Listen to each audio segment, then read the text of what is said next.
boo ko jëndee lu ngeen soxla ci information nañ ko am parce que ku nekk xam na ne groupe GTM ak groupe 3M communication ay doomi ndey lañ di jaajëfal bu baax toute l' équipe bu groupe 3M communication ak toute l' équipe bu groupe GTM voilà mi ngi noonu di ñëw ci laas bi nga xamante ni mi ngi noonu ñëw na ci parrain de la journée de l' élevage inauguration de sa statue à Ouagadougou double consécration pour Arona Dia nag ñëpp xam kon ci wàllu wu ni mel ci wàllum élevage bi nga xamante kon ni ki suba incha allah ca Kaolack mooy dalloo bi lépp juróom-ñetteelu wala juróom-ñeenteelu xew-xew ñuy amal li nga xam ne moom moo di bëccëg gi ñu jagleel wàllum lii di càmm ji muy nekk ak prox ndoll ngir ñu mën a waxtaanee lépp lu soxal boobu lépp secteur laas ñëw na ci xët bu njëkk ak jëmm ji nga xam jàpp nañ ne kon dana ci am ab ràññeeku gu am solo ci xëtub ñetteel bi di page 3 ci xëtub page 3 boobu ba tey tamit des na ci. inefficacité bi ñu ne am na ci wàllum kon négligence bu ARTP càgganteef ak yaas mi nga xam ne daal gis nañ ne am na lu ñuy wax insécurité nationale yëglekaay bi xëy ko biral ci xët bu njëkk ñëw na ci li nga xam ne moom moo di kon wàllum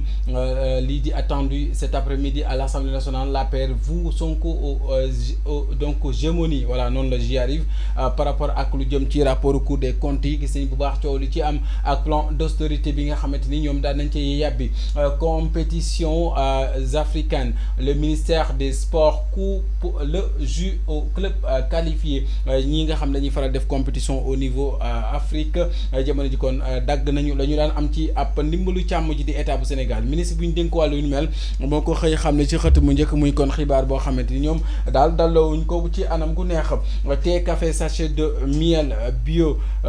herbal pour hommes le danger des produits dits bio et naturels sur la virilité kon góor ñi nga xam daal souvent dañuy jëfandikoo yi nañ ci bàyyi xel bu baax a baax ci seen wàllum ngóor ak kàttan ak seen jàmm voilà ñu dem ci l'invidence sénégal ñëw ci également le PM Ousmane Sonko yéen maa ngi jëwriñ ji war a dem ci assemblée nationale ci pencum ndaw réew mi ni ki tey jëlee ci ngoon laaj yi nag dana tàng jëpp ca kaw table ji loolu yëglekaay bi xëy biral ci xëtam mu njëkk ci jamono jooju nga xamante ni 380 milliards de francs CFA la ñu nekkoon ci 2023 lii di contribution secteur extractive ci économie nationale bi dëxëñ nañu ko ca ñuy xaar kon yéen maa ngi jëwriñ ji ci wàllum jàkkaarloog ndaw yi ci penc ma ginnaaw l'évidence sénégal yi tàbb ci beneen xët gën ko faram-fàcce réew mi ne loo ci mën dégg mooy Ousmane Sonko dana jànloo kon ndaw yi fukk ci ay laaj ci ay député Khalifa Sall ne nañu rek kon fexe ba opposition bi rek mën a exprimer wu loolee mooy li gën a am solo temps pour sérieux alerte sur la qualité de l'air ce week-end kon week-end bi ñi am jafe-jafe noyyi wala bokk wàllum asthme ak yeneen xeetu jàngoro yi am jafe-jafe ci respiration nañu waajal seen bopp ginnaaw réew mi des ci l'info yéenekaay bi ne lu ci mën di am mooy parole à 8 députés au pouvoir et 2 de l'opposition di fukk kon ci ay laaj kon la dictature de la majorité jàpp nañu kon lii mënee su ko tuddee lu lu wàllum jaay doole bi maanaam dictature basée certes sur le règlement intérieur de l'Assemblée nationale répartition des questions au gouvernement entre majorité et opposition est trop inégal pour garantir un débat contradictoire jàpp nañu daal donte ci règlement Assemblée nationale bu règlement intérieur bu Assemblée nationale lañ ko tënk waaye jàppee sañu ne dafa nekk loo xamante ni dëppoowul ak doxalinu yoon ci ni ñu séddale répartition temps de parole yi mu ni lu doy waar on risque d'assister plus à des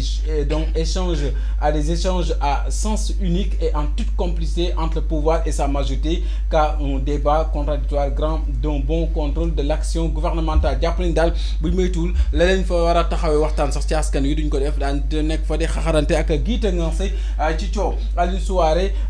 ni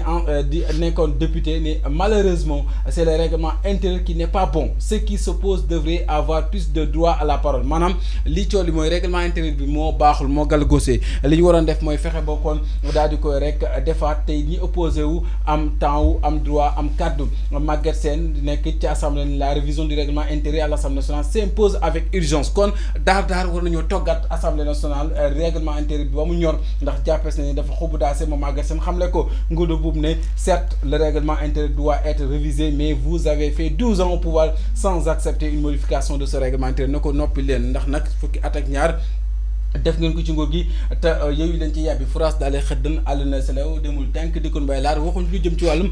coppi ko nguur de Mboup moo waxee ni ni mel vivement donc vivement une rupture systémique qui donnerait plus de place et plus la parole à l'opposition parlementaire pour garantir la diversité, la pluralité et la démocratie donc au sein de l'Assemblée nationale. Kon daal lu ci mën di am l'enjeu de souveraineté économique des États membres devrait guider le WADA selon Ousmane Sonko ci beneen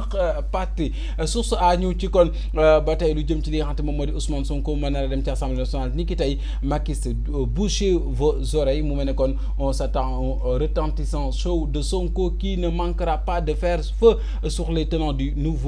défunt régime accablé par le rapport de la Cour des comptes bi ñu jàpp ne dana ko fës foofee ci assemblée nationale point actuellement Macky daal Amadou Ba ak Abdoulaye Daouda Diallo di ngi def donc font le mort publication rapport pour des comptes Macky Sall le chef de l'État refuse de croiser le fer avec la Cour des comptes. Amadou Ba PM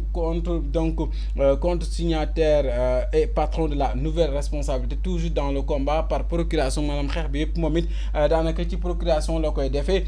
ci donc ñëwul fësal ko boppam Abdoulaye Daouda Diallo ex-ministre des finances moom it ne daanaka moom it ne daanaka tekkaaralam silence am it kenn naatadoo ko kon ñii nii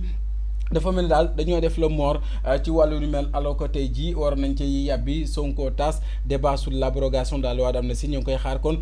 ci assemblée nationale ndax ci DPGB PM bi annoncé woon na donc ne bëgguñ ñoom lu jëm ci amnistie tas nag mi ngi koy kon daal xaalal yoon jamono ji moom waa Pastef ñi devancé ci assemblée nationale ci bopp lépp loi d'amnistie critique yéen kaay ne loo ci mën dégg mooy fi mu nekk nii daal coow li am ndax secrétaire exécutif national bu l'APR ci seenu ko génn ministre secrétaire général bu gouvernement bi ci wàllum plan d'austérité bi ñoom daal am nañ ci njàqare lool ci li ñuy duppee nag sous ajustement structurel yëglekaay critique ne cas bi kon mi ngi critique wala critique bi mi ngi gën a cas ñu gën a yëglekaay boobu dugg ci lii quotidien wax ci li nga xam ne moom moo soxal l'APR bi ñaawlu lu jëm ci ajustement structurel boobee nga xam daal dañ ko nar a forcer ci wàññi salaire yi ak yëkkati subvention yi li ñu wër gi gàll woon bi maanaam ci dunduk askan wi tey nag hausse de la fiscalité bi yokku wàllum fiscalité boobee dina nekk lu xaw a diis ci askan wi lii quotidien ne kon lii jar naa waxtaane le public ne waaw public bu Sénégal wax leen ci lii mooy mbugal généralisé bokk ci kii pour expliquer l'agenda du tandem ndax jamono ji daal ñaar ñii daal li ñuy jural réew bu Sénégal xeeñut neex le public ginnaaw bu ñu ci génnee dugg ci Walf Quotidien ñëw ci kon lii di ajustement structurel bu fekkee dañ ko nar a def rek wala austérité jàppal ne mauvaise publicité pour le pouvoir maanaam du kon xar kanam gu baax gu muy wane ci image bu Sénégal lu ci madame Demba Moussa Dembélé économiste lam xam-xam màcc wàllum comme ne cela le décrédibiliserait des syndicats sur le pied de guerre yi ngi kay Walf Quotidien moom la xam ne ginnaaw Walf 24 heures ne les risques liés donc à la dette publique et aux garanties prévisions budgétaires par rapport aux agréants donc aux agrégats macro budgétaires kon cooli ba tey pënd ba wuréegul ci wàllum koom-koom bu Sénégal donte ñi ngi xaar kon lii di juróom-ñett fukk ak juróom-ñetteelu session bu conseil des ministres de l'OHADA bi nga xam ne ni ñu ko doon amal Sonko di rek invité à une affectation rigoureuse et conforme du budget ñu génn ci yëglekaay boobee dugg ci bu groupe des médias tribune yéene kaay laay bëgg a wax bokk ci des engagements des nouvelles autorités pas d'argent l'État sacrifie les clubs sénégalais en compétitions africaines le ministère des Sports a informé la fédération par courrier les futurs champions du Sénégal abandonnés à leur sort mu mel ne kon ñu ngi ci ëllëg gu xamagut fu muy mujjee wala guddi gu bët set bokk ci wàllum tàggat yaram club yi nga xam te jëwriñ ji leen gàlloo nee na daal basta wala boog see fi ni jàngi tubaab maanaam amatul ab subvention ak ndimbal guy jóge ci état bi ndax jàppeste ne réew mi ni toll maanaam jamono ji yaramu màggat la foo laal mu ne maanaam koppar amul ci réew mi ginnaaw tribune yéene kaay dañuy tàbbi ci beneen yëgle kaay soxal na lu jëm ci li nga xam te moom mooy ñeel wàllum tamit jafe-jafe tàggat yaram boobee les échos noonu la ko xam ne ginnaaw tubi yéene kaay ñu daal di dem ci beneen yëglekaay wax ci ba tey subvention boobee nga xamante ni kon nguur gi da koo teggi gi sama réalisateur jibi bu dee da ngay nelaw wax ma ko ñu dem ci beneen yëglekaay les échos soxal lu jëm ci li nga xam te moom moo di l'APR qui dénonce et se mobilise pour Farba Ngom baisse des salaires tamit les Sénégalais reconnaissent le vrai visage du PM qui a une affinité naturelle avec le faux jàpp ni daal moom bu dee rek daanaka wàllum faux moom boo ko jàppee rek ko jàpp keneen tooñ nga ko ndax jàppees nañ ne loolee la baaxoo di def wax naa ko sànq ak lu jëm ci club yi nga xamante ni ñoom jamono ji mber nañ ba futu dëgmal ko ci Khady Diène Gaye di ki ñu dénk wàllum tàggat yaram ndaw yi ak wàllum sport ñu dem ci ginnaaw léegi les échos yéenekaay yi tàbbi ci beneen yëglekaay yi soxal na tamit xibaar yi ci réew bu Sénégal ñeel tamit leneen ginnaaw les échos ñu dem ci beneen yëglekaay bokk ci kon l'indépendant bi ñëw ci les finances publiques au scanner waaw noonu la question d'actualité à l'Assemblée nationale ak rapport des cours des comptes jàpp nañ ne daal nar na faa fës lool l'APR dénonce 10 mois d'errement donc situation économique et sociale au Sénégal fukki weer daal ba léegi France daal di xëdd àll selaw kenn gisul mbir yi ci fu Sénégal nar a tegu ci yoon ñu tegu ci beneen yëglekaay tegg bi dem ci beneen yëglekaay ginnaaw l'indépendant ñu wëyal ba tey suñuy information soxal la revue des titres ñu jógee ci yëglekaay boobee jibi ñu dem ci beneen yëglekaay soxal ci l'enquête yéenekaay l'État au bord du précipice voilà dette publique maanaam bor yi nga xam dañ ko gàlloo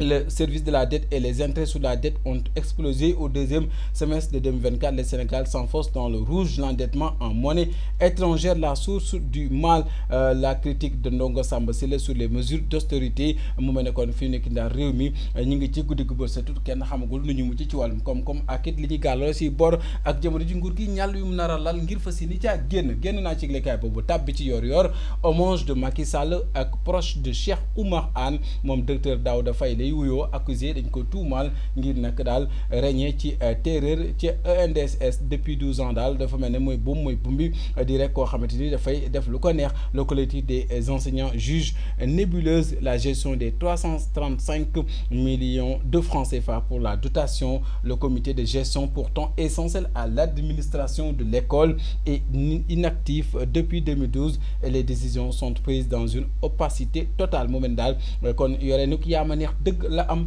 ci google liggéey ñu dem ci beneen yëglekaay ginnaaw yor wax rek lu jëm ci Vox Populi Adama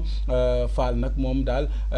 yokk def nañ ko garde à vue ñu ngi koy toppee si wal xibaar yu wéru diffusion de fausses nouvelles bokk ci kon ca dikk lañ ko wooloo ni ki dem en cause donc ces déclarations selon lesquelles il donc paraîtrait qu'on vend les voyages à 1,5 million de francs CFA pour faire partie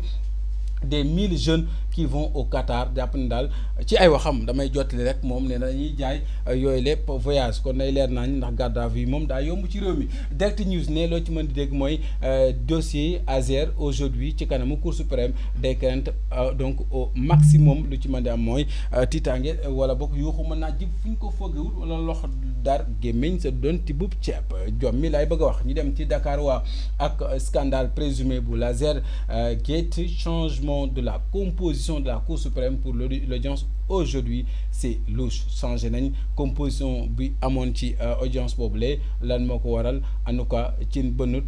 fuqut yax ba ca nekkoon ne mes na mente ñuy laaj lu ko jël loolee di ab louche bu ñu ci neemee ko sur le Dakar waa ñu dem ci beneen yëglekaay l'Observateur ak le dernier voyage de Pa Elimane Ndour Pouphone donc du berceau à la tombe cahier d'un retour au pays natal mon père a travaillé jusqu'à l'âge de 85 ans le témoignage émouvant de Bouba Ndour porte-parole de la famille profonde tristesse à la levée du corps à l'hôpital principal émotion palpable à la Médina lors de la réception des condoléances Ismaël Lô Wally Seck Pape Diouf Alioune Mbaye Nder le soutien du monde de la musique à Youssou Ndour mu mel ne kon daal moom jëbbal nañ ko ca Pouphone xombal nag foofee di dëkk bu mu cosaanoo ca diwaanu foofee ca kon Bawal mu nekk loo xamante ni moom mi daal dina fay dellu ji fa mu ko sàkkaloon ñu delloo ko fa daal Bouba Ndour seede na ay kàddu yu bëri ne papaam liggéey na ba làq juróom-ñaar fukki at ak juróom doog a bàyyi liggéey kon yàgg naa dóor waar mu mel ne kon wàcc na liggéey ci 98 ans daanaka téeméeri atam mi ngi noonu ne yëglekaay bi loolu la xam ne di l'Observateur ñu leen koy jaalee ñu dem ci beneen yëglekaay di sport wax ci Zarko veut un tournoi royal avec Balla Gaye 2 Modou Lo ak Eumeu Sène lutte avec frappe kon làmb jaa ngi noonu tamit ku man sa morom dóor ñu dem ci beneen yëglekaay jeexale ko ak tàggat yaram record ak Saudi Pro League kon mi ngi noonu ak Al Ahly Damak à 14h20 lay doon Diallo au test de Mendy yëglekaay bi di record loolu la daal di xam ne li moo ndar képp li gënoon fës yëglekaay yi ñu daal di kon am mbégte doon ci ànd ak yéen di wax rek